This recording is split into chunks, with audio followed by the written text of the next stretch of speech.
Elif,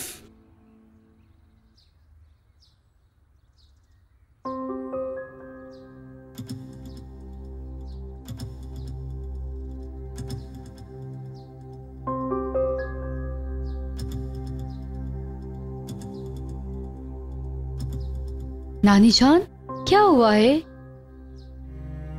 ये क्या है? कुछ नहीं। किसकी है ये? मैं पूछ रही हूं किसकी है ये? आजाद शादुलो की। क्या?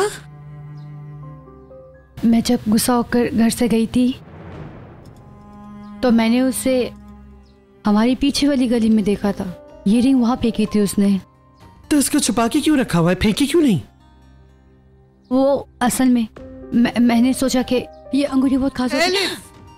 इसको छुपा के क्या साबित करना चाहती हो? आप जैसा सोच रही है वैसा कुछ नहीं है। मुझे समझ नहीं आता आप मुझ पे यकीन क्यों नहीं कर रही। गोनल आप ही जो मर्जी करे, जहाँ मर्जी जाए, आजाद से मिले, उनको कोई कुछ नहीं कहता। सबकी नजर में मैं ही गुनहगार हूँ, है ना नानी जान? गोनल आजाद से जाके मिली थी? खुदा के लिए ये सब बातें अब गोनल आपी को मत बताइएगा, वरना वो मुझे गलत समझेंगी। वैसे भी वो बहुत परेशान रहती है।